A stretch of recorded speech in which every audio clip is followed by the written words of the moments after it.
medyo malamig pa kayo, no? Medyo malamig-lamig pa yung hangin. Pero hindi na sobra. Ang ganda na ng paligid nila dito, oh. Aspaltado na. Kaya dati na maputik, basa. Yan, dati yung bodega, ngayon dyan ay nakapark yung mga sakay nila. Itong bahay nila tita. Saging niya patay na, oh. Pasyal tayo doon sa kabilang bahay. Yan. Yan ang bahay nila dito, oh. Ito doon sa kabila. Dali natin pasalubong. Malapit lang naman dito yon.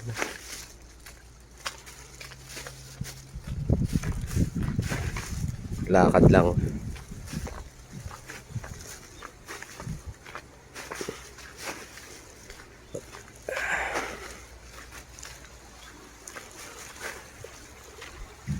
Ayan, yung tubig na yan, galing yan, galing yan bundok. Galing sa dam. Oh, lamig niyan. Sa gatong panahon.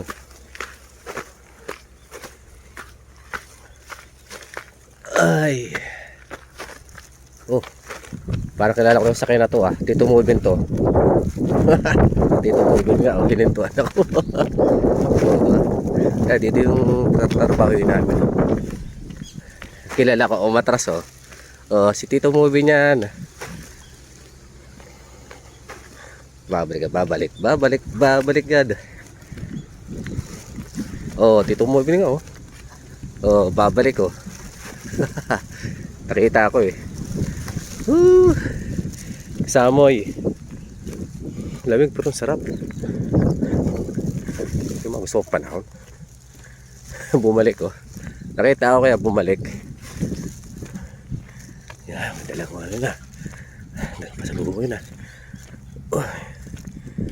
May truck sa kapitbahay. Ang ginagawa. Yan, oh. Yan yung tatrabaho yun namin, eh. Bukas daw may mga Pinoy na extra. Tuturuan ko sila bukas.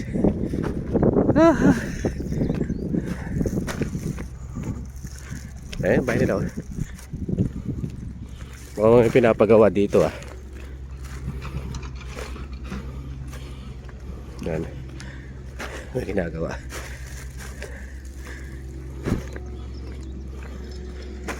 Ayan.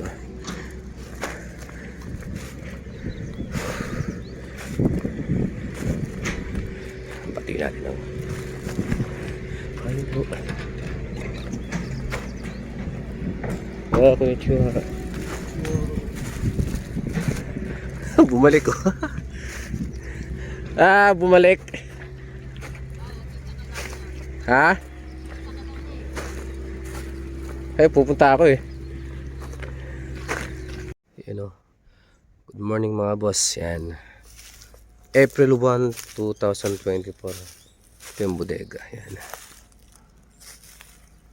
Ito yung mga hagdan na ginagamit namin. Punta tayo sa sa tatrabahoy natin sa loob ng 3 buwan. Ngayon wala pa silang mga dahon. Mauno kasi muna bulaklak. Lalo na sa pitch. Itong daanan na to, pagka summer na may makikita dito mga ahas. Yan, dahil ahas dyan. Pagka tag-init lumalabas yung mga ahas. Dito yung pitch. Ito yung mga 6 na taon na to. 6 24 4 years 4 years 4 na taon na to. Yung maunang tinanim dyan pinutol na. Yan bago, hindi pa namin inaharvestan yan. Ano, ito yung sa unahan naman persimmon. Pag taglagas yan, tagang totally lagas yung mga dahon nila, kala mo patay. Sa peach naman, lagi nauna ang bulaklak bago ang dahon. Yan, kagaya na ito. Yan, kala mo patayan na. Pero yan na, possible na, oh. Yan, possible na yung bulaklak. Ito bulaklak to. Ito yung dahon. Kapag tatanggalin namin itong mga to, kailangan yung dahon hindi pwedeng matanggal, lalo na to, yan, oh. Yan, dahon yan, dahon. Ang tatanggalin mo ito, yung mga bulaklak lang yan. Ito, hindi pwedeng matanggal yung dahon. Kapag walang dahon sa isang sanga na to, wala na to. Sira na. Sisira yung pinakasanga niya. Kaya ang kailangang ingatan mo dyan yung dahon. Dahon, dahil dyan yun ang kumukuha ng mga pagkain nila. Galing sa init. Yan. Kaya kailangang ingatan yung dahon. Yan, mauna yung bulaklak ha. Bago totally humaba yung mga dahon yan. Yan itsura niyan. Yan itsura niyan. Mga ilang linggo pa yan, mamumukot ka na yung bulaklak. Ang ganda ng bulaklak niyan, pink. Picture natin. Yan.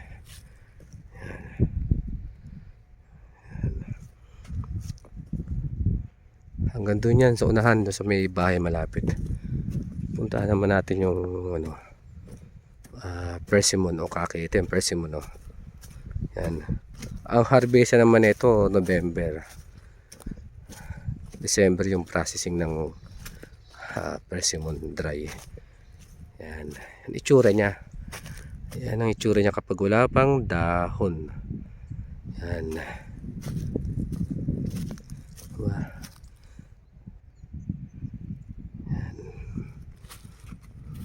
Totally wala pang kadaan-dahon mga puno na yan.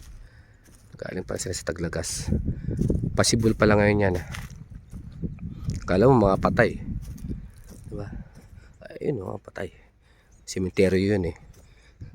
Yan. Bago ako makauwi ng June, tatabasin pa namin yung mga ano nito, mga dahon-dahon. Ito ititrim pa to ni Tito. Ititrim niya pa. O kaya ang tawag nito, yung tinatawag na trim, magbabawas sa mga sanga. Magbabawasan pa yung mga sanga niyan, ititrim niya yan. Tatrabahuin niya pa yan. I-ready niyan. Yan, cemetery sa likod oh. Diyan yung mga abo ng mga Hapon na taga rito. Yan. Ako lang tao dito. Katatao.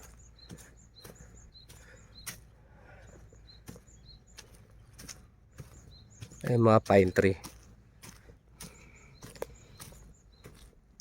Ay yung mga peach natin. Pag nakita nyo ang ganda ng bulaklak niyan. Pink na pink. Mga ilang linggo lang mamumulaklak na yan. Tapos yung bulaklak yun ang magiging bunga. Punta naman tayo sa kabilang side mga boss. Ng tinatrabahuan ko. Peach din. Dito lang yan malapit sa bahay. Yung dalawa andun medyo malaylay dito ng konti. Tapos yung harap ng bahay yan. Dito tayo sa harap ng bahay.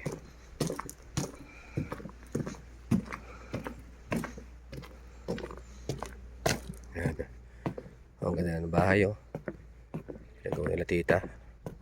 Espalto na. Wala akong trabaho ngayon kaya nalakad-lakad ako.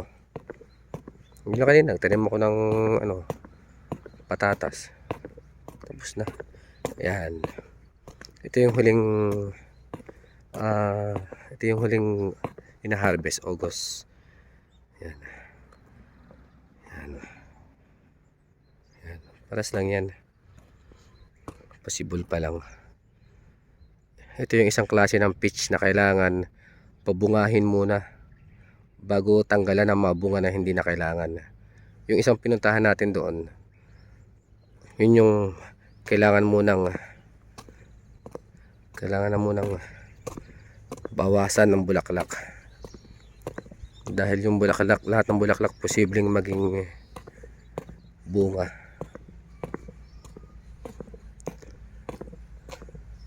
Dito lang yung malapit lang. Isa doon sa kabila eh. Dito tayo.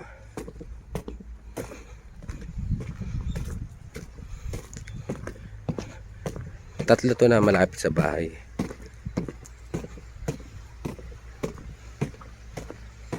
Ito yung ilog na tubig na galing sa sa bundok. Lamig dyan. Isda dito eh.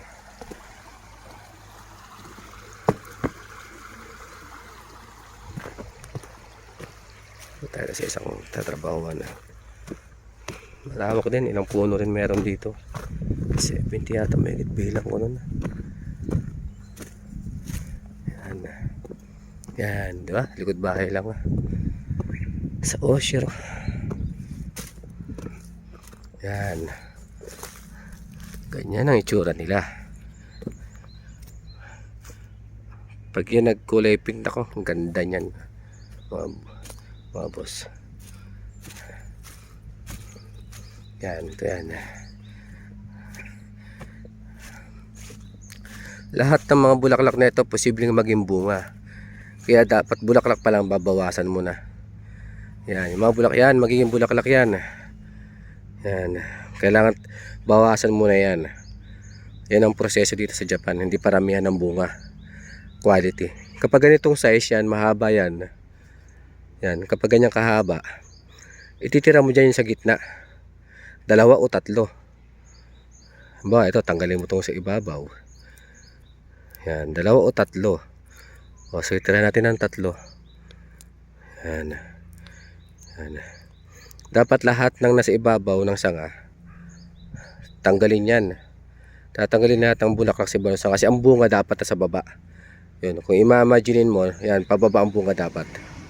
Yan, tatlo yung tinira ko. Yan, pagka namulaklak yan, babawasan na naman yan. 2. Pag naging bunga yan, magiging 1 na lang yan. Yan, ito. Itong ganito kaliit naman, ititira mo dyan dulo. Dulo lang ng bulaklak, 1 lang. Yan, pag ganyan kaliit, 1 lang ititira mo dyan. Yan, pag ganyan kaliliit. Yan, yan ha. Hindi pa totally bulaklak. Ito kaya kaliit yan, itira mo lang dyan. Dulo din dulo. Yan. Yan, ganyan siya. Yan ang trabaho namin dito sa Japan. Yan. Tapos, yan, isang sanga na to. Isang sanga na to, ilan yung sanga? Sa isang pinaka-main na sanga. 1, 2, 3, 4, 5, 6, 7, 8. Yan yung magiging bunga. Susunod na araw, pag naging bunga yan, babawasan na naman yan. Posible dito, posible dito. Ito hindi pwede magkaroon ng prutas dito. Posible dito. 1 lang matitirang bunga dyan. Yung pinaka-final, 1 bunga lang ha. Yan, dito rin. Pero sa isang pinaka-main na sanga na to, matitira dito 3 lang. 3 bunga o 4. Yan, kita mo yung sanga na yan. Yung sanga na yan. Ganyan kalaki sanga na yan na matitira lang dyan. 1, 2, 3, 4. 4 o 5 yan. O, 4 o 5. 4 o 5 na bunga. Sa pinaka-final na yun ha. 4 o 5 bunga. Yan, gagala mga tayo doon. Ito, pinutulan na naman ito ni Tito. Oh. May sakit yata to. Tinamaan na sakit ng puno na to eh. Yan. Yan. Pagka may putol yan, may sakit yan. Masyado alanganin pa daw eh. Para tanggalan ng bulaklak. O, tatanggalan ko na. Para ganda laki. Okay mga boss, yan na lang muna ngayon. Papasyal muna sa kabila.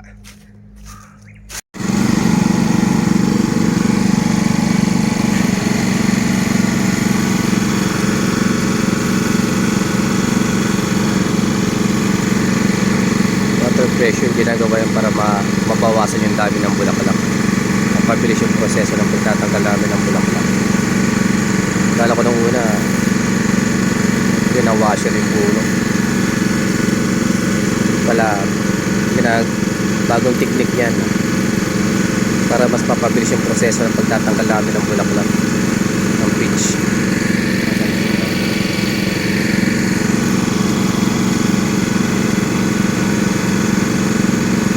Sobrang dami ng bulaklak yan, pampabawas yan at paano bumilis ang trabaho. Yung taga ano ng hose, taga-adjust ng hose.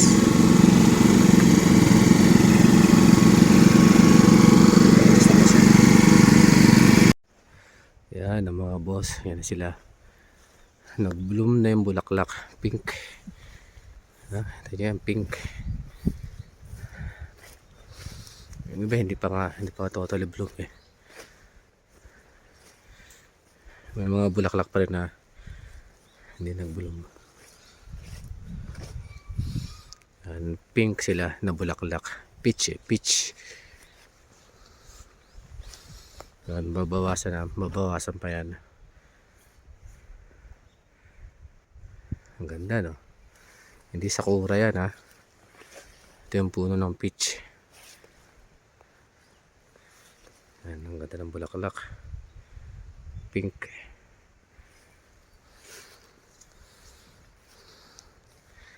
After 1 month, bunga na yan. Yan. Bawasan naman ang bulaklak. Ang ganda diba? Ang gandang bulaklak. Bulaklak muna nauna bago yung dahon. Tagsibol. Yan.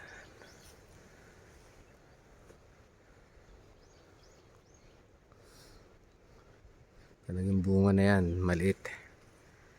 Pag taglagas na yan, ano naman yan, dahon.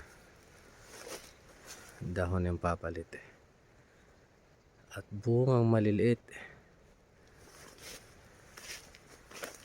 Close up. Yan. Ganda ng bulaklak.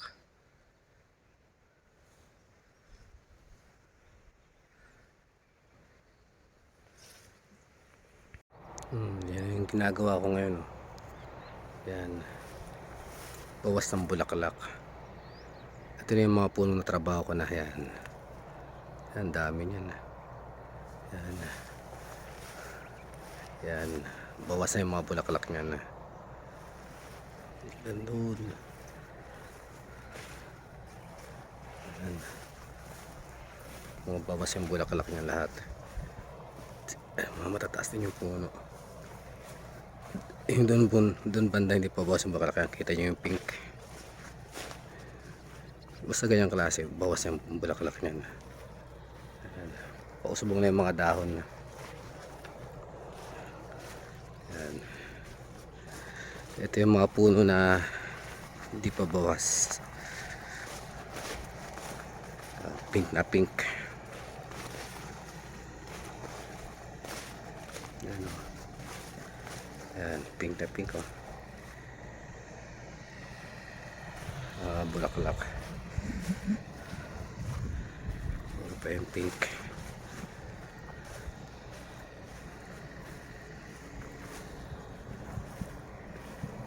Ganda to ah. Pink na pink. Lawak no.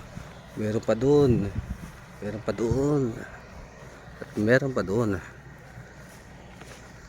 Ano ganda sa dulo. Ito yung isang farm. Pa sa kabila, sa kabila, sa kabila. Ang dami no. Kabila. Ay, may manok ko. Yan. Yan, bawas na yun. Yan. Lawak diba? Nandun pa yan. Nagpalit kami kahapon ng net eh. Yan yung mga papalitan. Hindi pa ba yung mga bulaklak.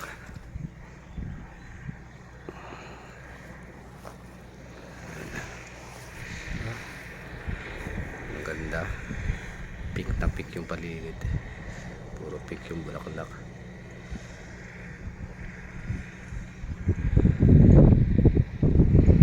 Mainit ngayon kahapon, grabe init. Yun, hanggang doon pa yung tatrabahuin ko. Ayan, trabaho ko mag-isa. Yan. Ako lang mag-isa gagawa niyan. Yan, lahat na nakikita nyo na yan. 3 buwan kong bibrahin yan. Ako lang mag-isa dito, wala akong kasama.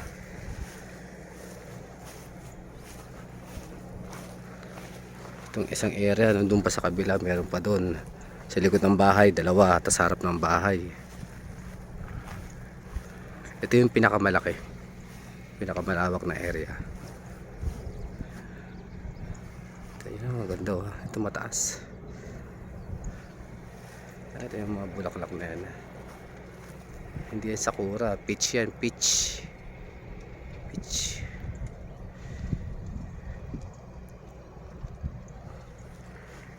Ito yung mga nagawa ko na yan. Yung mga wala nang ano, kala mo walang bulaklak, bulaklak.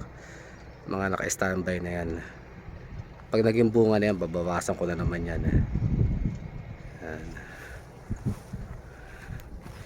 Ito pag naging bunga to, babawasan na naman to. Yan, 3 bulaklak yan. Matitira dyan 1 pirasong bunga pag binawasan yan. Ano, ang ganda oh.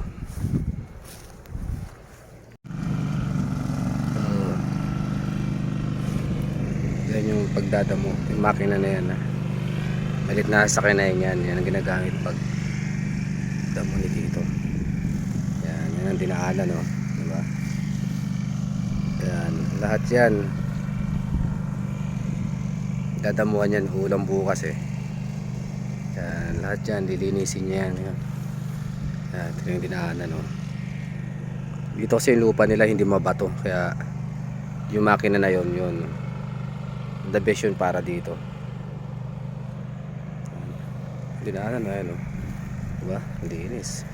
Pag natapos niya yan, ang ganda na tingnan dito, linis. Yan. Ay, si Tito. Ganda mo niya. Habang nagdadamo siya eh, tatabas ang damo eh, yan. Ako naman ay gumagawa. Dito oh. English na oh.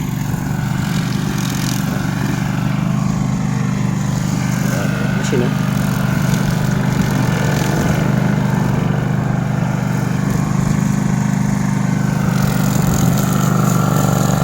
Parang maglalaro lang oh. Diba? Parang maglalaro lang eh. Yan, malinis na yung dinaan dito banda.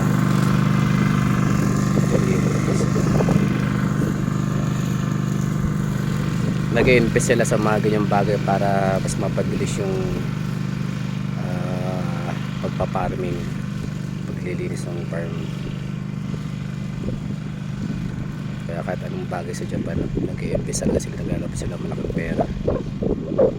Kagaya niyan, yung kinabit namin yung net na yan, meron kayong machine na para umabot sa taas. Ito kung manuhin mo to, tagal ito, hindi kagaya niyan, isang pasada lang oh.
Tapos na oh, linis na oh.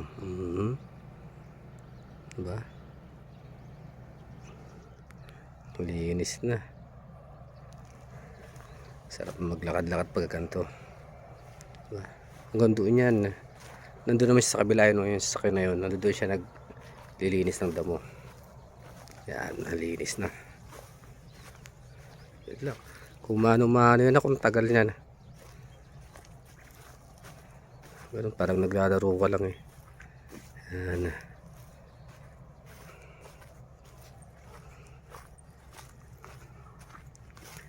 Yan, linis oh. Yan. Gamit lang yung maliit na sasakyan na yun. Ito na siya, ganito na siya kalinis. Wala nang mga damo. Yan. Hanggang dun.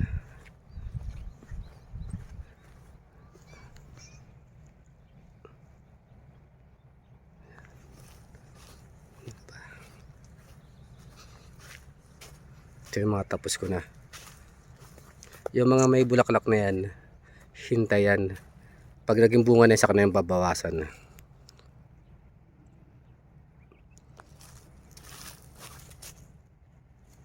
Yan.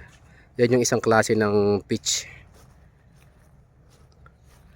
Kapag naging bunga na yan, saka namin babawasan. Yung mga bawas na doon, yun. Ibang klase din yun.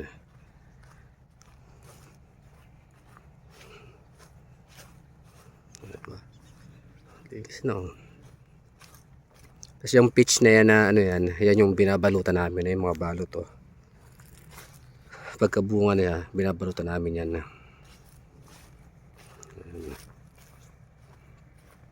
Diba, linis na. Hanggang doon yan. Hanggang dulo.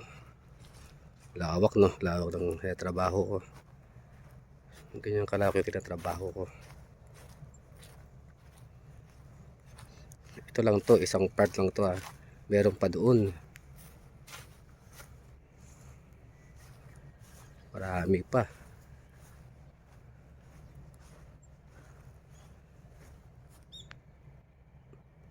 Yan.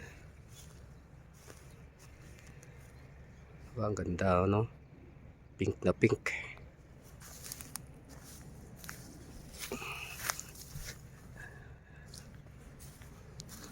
Video muna natin bago ako magtrabaho.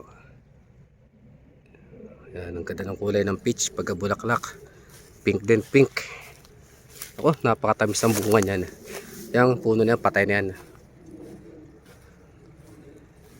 May sakit yan. Ayan, patay na yan, may sakit yan puno na yan. Tatlo. Ayan, napapalibutan kami ng bundok. Dapat yung bundok ko, paikot. Sa Fukushima. Paikutan kami ng bundok. Dalawang puno na lang ako dito, lilipat na ako doon sa kabila. Ayan, ito na. Ito naman lang eh. Ayan. Ayan yung hagdan na ginagamit ko.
Yan, uwian na mga boss. Ito yung mga kapitbahay dito. Yan. Papalibutan kami ng bundok. Dam yan sa taas namin eh. Yan, ito yung palayan oh.